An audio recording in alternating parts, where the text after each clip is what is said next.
নমস্কার, ঈশান Bangla prime time খবরে আপনাদের স্বাগত জানাচ্ছি আমি সৌভিক। প্রথমে সংবাদ শিরোনাম। অনলাইন ট্রেডিংয়ে নামে 400 কোটি আত্মসাৎ। করিমগঞ্জের 2 যুবকের বিরুদ্ধে পুলিশের লুকআউট নোটিশ জারি।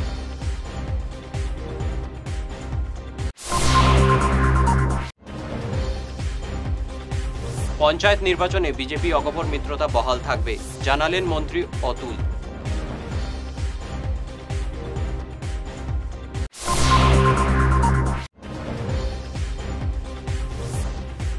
বাংলায় শপথ নিলেন রাজ্যসভার সাংসদ মিশন রঞ্জন দাস।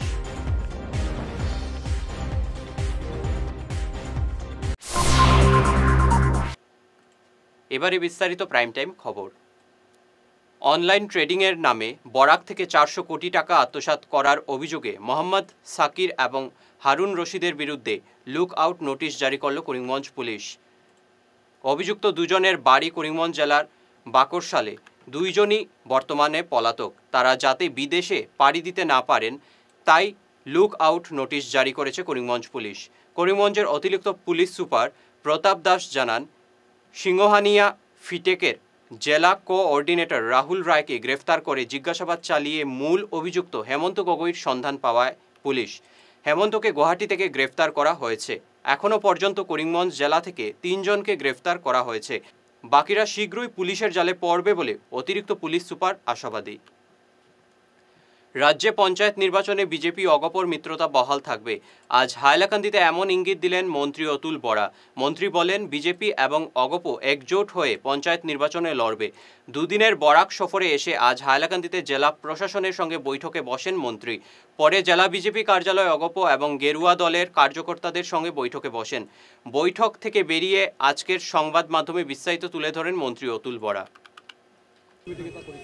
হয়, মানে আমি প্ৰতিটো বিভাগৰ কাম কাজৰ আমি ৰিভিউ কৰিলোঁ। মুখ্যমন্ত্ৰী ডাঙৰীয়াৰ নিৰ্দেশতে ইয়ালৈ আহিছোঁ।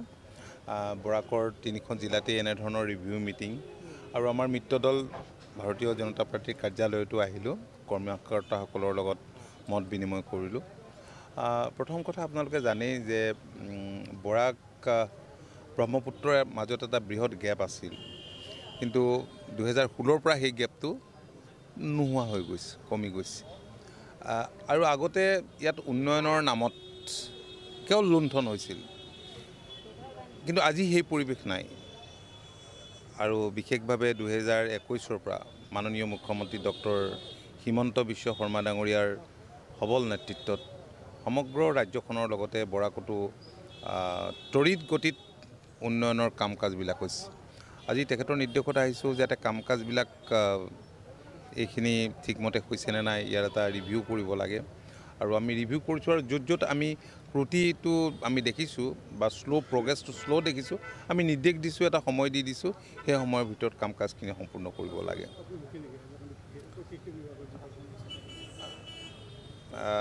চাওক, চব বিভাগৰে মই ৰিভিউ কৰিছোঁ। কাম কাজবিলাক ঠিকে কৰি আছে, কাম কাজবিলাক কৰিছে। এতিয়া ইয়াত ধৰক বহুতখিনি কাম আজি PM কিষাণত বহুত ফাৰ্মাৰ্ছ ইয়াত বেনিফিটেড হৈছে। 17তম ইনষ্টলমেণ্টত বহুত হাজাৰ, প্ৰায় 60,000মান কৃষক উপকৃত হৈছে। এইখন এখন নতুন জিলা। আপোনালোকে জানেই যে 1988ত হৈছিলে হ'লে। তো প্ৰথম সেই সময়ত আপোনালোকে জানে যে AGP চৰকাৰ আছিলে, তেতিয়া হৈছিলে।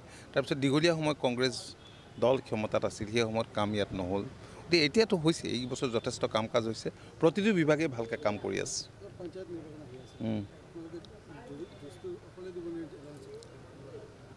চাওক, পঞ্চায়ত নিৰ্বাচনটো একেবাৰে লোকেল নিৰ্বাচন, আৰু আপোনালোকে জানেই যে অসম গণ পৰিষদ দল ভাৰতীয় জনতা পাৰ্টীৰ নেতৃত্বাধীন মিত্ৰজোঁট চৰকাৰৰ অংশীদাৰ।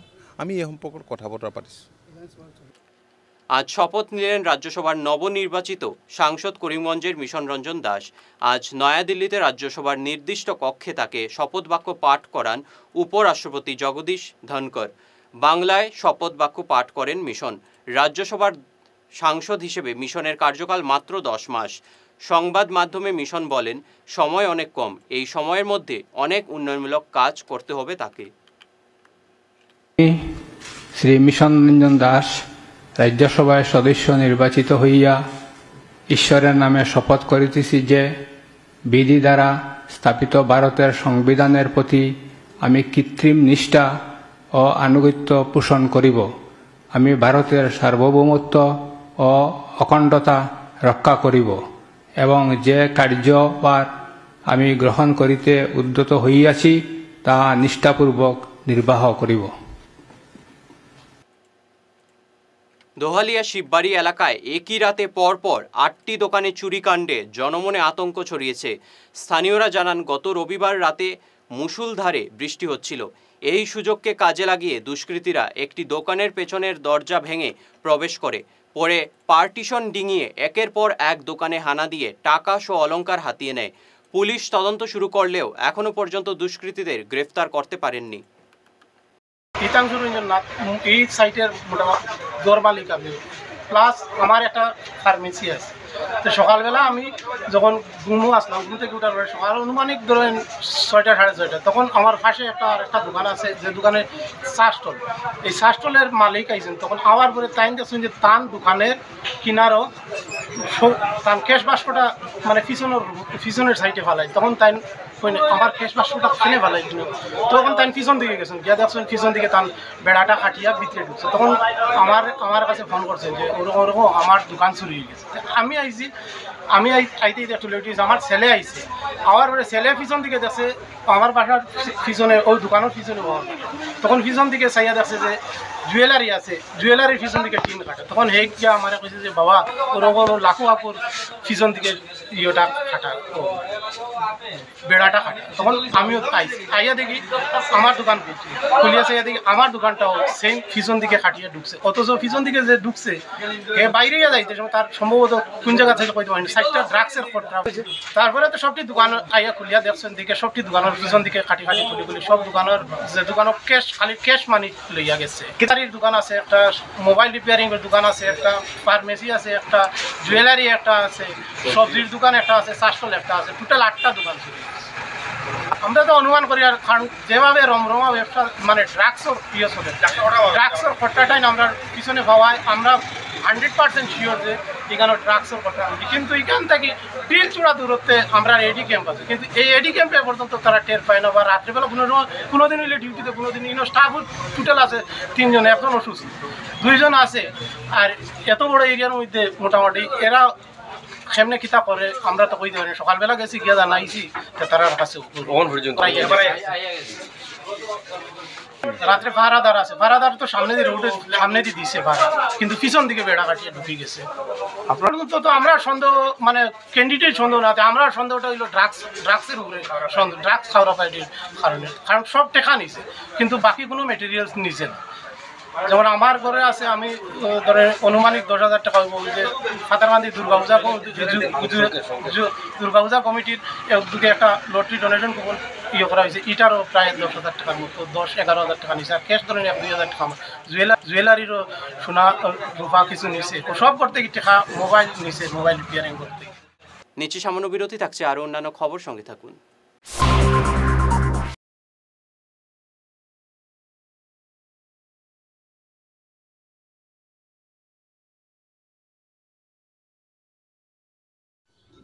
এনার্জি হিলিং সেন্টারে আসুন। এখানে steam bath, neuro massage, immersion bath, acupressure, digital magnetotherapy, infrared, spiral, rolling, neuro massage, acupressure, acupuncture, shirodhara, yoga, physiotherapy এবং কাইরোপ্র্যাকটিক বোন সেটিং এর দ্বারা জয়েন্ট পেইন, মেরুদণ্ডের পীড়া, নার্ভের রোগ, কিডনি রোগ, সাইটিকা, স্পন্ডিলাইটিস, কোমরের ব্যথা, প্যারালাইসিস, ব্লাড প্রেশার, ডায়াবেটিস, স্ত্রীরোগ, পুরুষত্বহীন, অনিদ্রা, পেটের রোগ ইত্যাদির চিকিৎসা করা হয়। এছাড়া যে কোনো ব্যক্তি প্রাকৃতিক চিকিৎসার মাধ্যমে শরীরে দীর্ঘদিনের জমিয়ে থাকা টক্সিনগুলোকে বের করার জন্য স্টিম বাথ নিতে পারেন।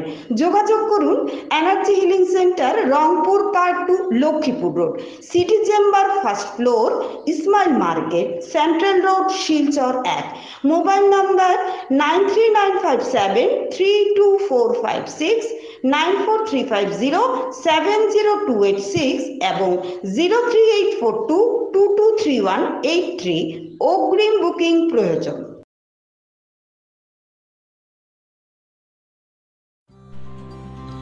সোনার সংসার জুয়েলার্স, সোনা মানেই সোনার সংসার। আমাদের এখানে রয়েছে চূড়, বালা, ব্যাঙ্গল, মান্তাসা, চেইন, রিং, চুড়ি।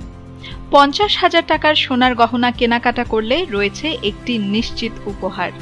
5 লক্ষ টাকার ওপরে কেনাকাটা করলে একটি ডায়মন্ড রিং উপহার হিসেবে পাওয়া যাবে উইথ 50% মেকিং অফ, অর্থাৎ মজুরি 50% ছাড় রয়েছে। ইএমআই সিস্টেমে সোনা পাওয়া যাবে। মাসিক কিস্তিতে সোনা কিনতে পাওয়া যাবে।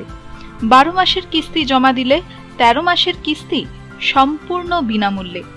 পুরনো সোনার বদলে নতুন সোনার গহনা পাওয়া যাবে।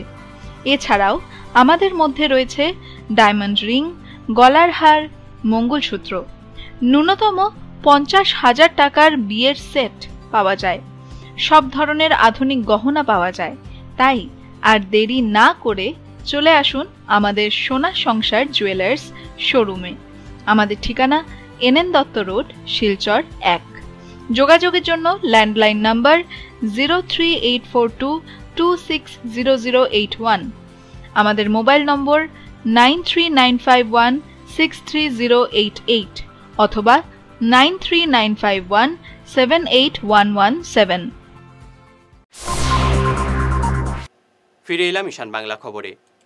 কলকাতার আরজিকর কাণ্ডে সরব হলেন শিলচর শিবসুন্দরী নারী শিক্ষাশ্রমের চিকিৎসক, নার্স এবং স্বাস্থ্যকর্মীরা।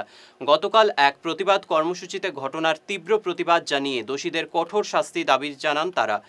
প্রতিবাদ কর্মসূচিতে ছিলেন ডাক্তার শর্মিষ্ঠা বিশ্বাস। বলেন, এমন ঘটনার প্রতিরোধে মেয়েদের আত্মরক্ষার ওপর জোর দিতে হবে।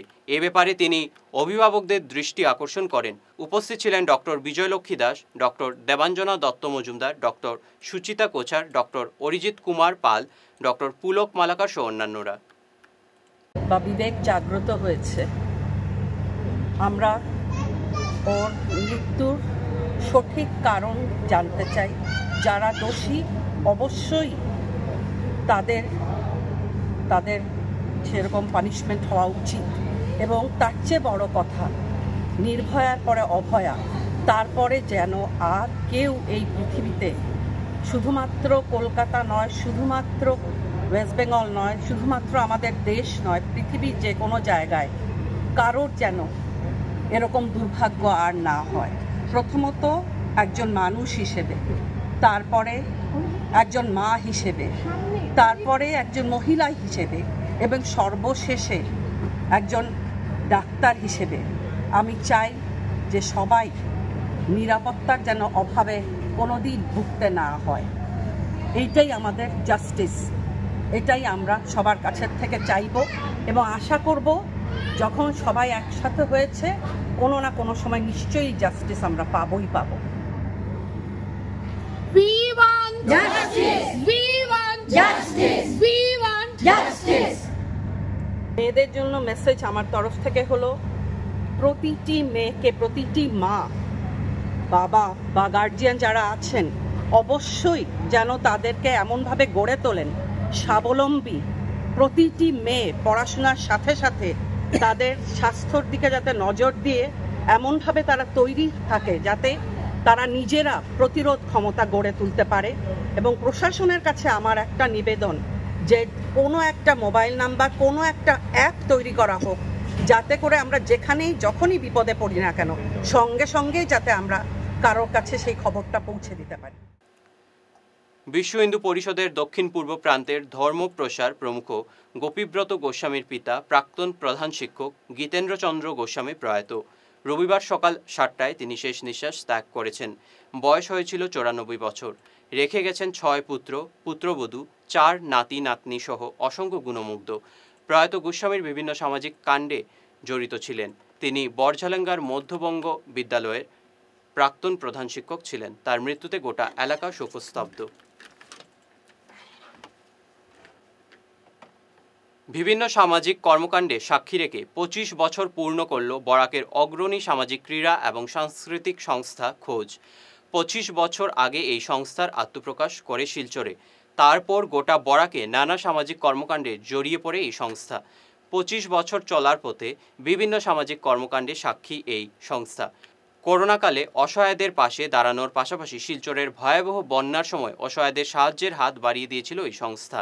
সমাজের বিভিন্ন ক্ষেত্রে সুনাম অর্জনকারী বিশিষ্টদের সময়ে সম্মাননা জানানোর পাশাপাশি পুজো এবং ঈদে বস্ত্র বিতরণ খোঁজের রুটিন কর্মসূচি। প্রতি বছর রমজান মাসে শত শত রোজাধারীকে ইফতার করায় এই সংস্থা। এছাড়াও তাদের বিভিন্ন সামাজিক কর্মকাণ্ডে তারা প্রশংসনীয় বিভিন্ন মহলে। তাদের এই পথ চলায় ঈশান বাংলা সহ বিভিন্ন সংবাদ মাধ্যমে প্রচারে হাত বাড়িয়ে দেওয়ার সাধুবাদ জানিয়েছেন সংস্থার সভাপতি ডক্টর এম মাসুম এবং সাধারণ সম্পাদক সজল লস্কর। 25 বছর পূর্তি উপলক্ষে গতকাল আয়োজিত এক অনুষ্ঠানে বিশিষ্টরা বক্তব্য রাখেন। নমস্কার। খোঁজ শিলচর সামাজিক ক্রীড়া ও সাংস্কৃতিক সংস্থা 25 বছর পূর্ণ হলো। এই 25 বছর ধরে আমরা যেভাবে কাজ করে গেছি অসহায় মানুষের জন্য, বিশেষ করে ক্যান্সার রোগী, এছাড়া অসহায় মানুষ, বন্যা, ঈদ এবং পূজাতে শাড়ি এবং খাওয়া দাওয়ার জিনিসপত্র দিয়েছি।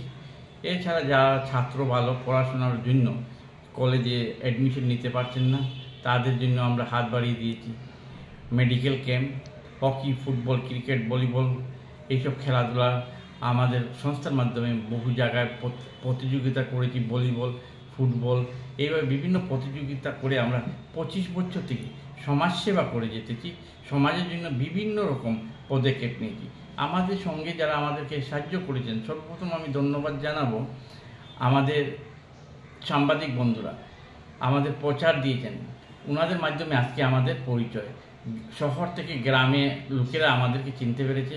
সর্বপ্রথম আমি ধন্যবাদ জানাবো আমার Bangla TV news channel, BTN, ঈশান বাংলা, CN24, SB টিভি এবং অন্যান্য যারা চ্যানেল আছেন তারা, এবং প্রিন্ট মিডিয়ার মাধ্যমে দিয়েছি প্রায় 100টার উপর পোশাক, বালিশ, মশারি, বিছানা চাদর আমরা বিতরণ করেছি। শুধু সাতক্ষীরা জেলাতে নয়, করিমগঞ্জ জেলাতে গিয়ে বোধপুরে গিয়েও আমরা করেছি। এইভাবে আমরা করি, এভাবেই হোক আমরা চেষ্টা করি চালিয়ে যাওয়ার জন্য, এবং সেটা সবসময় আমাদের টার্গেট থাকে যাতে একটা সমাজের জন্য কিছু করতে পারি। এই সামাজিক তাদের সাথে অনেক মানুষ থাকতে হবে, কোঅপারেশন থাকতে হবে। আমি শুধু আমার কথা ভাববো তাহলে কিন্তু হবে না। আমরা শুধু আমার জন্য যদি বাঁচি তাহলে হবে না, আমাদের সবাইকে নিয়ে বাঁচতে হবে। সেই বাঁচার অঙ্গীকারবদ্ধ যারা হতে পারে তারাই সঠিক অর্থে সমাজকর্মী হয়। আমি একদিন কম্বল দিয়ে দিলাম আর একদিন খেয়ে দিয়ে দিলাম, ফটো একটা তুলে নিলাম, আমি সমাজকর্মী হলাম তা না। সমাজকর্মী হতে গেলে এইভাবে সজল যেভাবে কাজ করছে বা সজলের সাথে যারা অঙ্গাঙ্গিভাবে জড়িত যারা কাজ করছে তাদেরকে উৎসাহিত করে এভাবে দিই, এবং এই উৎসাহিত করার জন্যই আমরা অনুপ্রাণিত হয়ে কাজ করি। এবং আমি আজকে খুঁজকে আবার প্রণাম জানাচ্ছি এইভাবে যে আপনারা আমাদেরকে উৎসাহ যোগান, এবং আমরা কচি কাঁচা শিশুদেরকে পাঠদান দিয়ে থাকি, পড়াশোনা করিয়ে থাকি, এবং ওদের শারীরিক সুস্থতা কীভাবে বজায় থাকে আমি এটাকেই আমি বেশি গুরুত্ব দিই। যদি শিশুরা সুস্থ না থাকে তবে আমরা সবাই জানি ওরা পড়াশোনায় মনোযোগ দিতে পারে না। শেষ করার আগে বিশেষ খবর আরও একবার। অনলাইন ট্রেডিংয়ে নামে 400 কোটি আত্মসাৎ। করিমগঞ্জের 2 যুবকের বিরুদ্ধে পুলিশের লুকআউট নোটিশ জারি।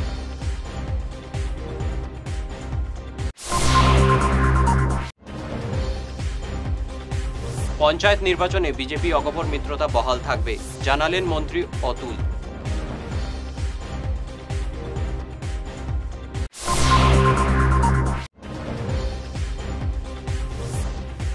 বাংলায় শপথ নিলেন রাজ্যসভার সাংসদ মিশন রঞ্জন দাস।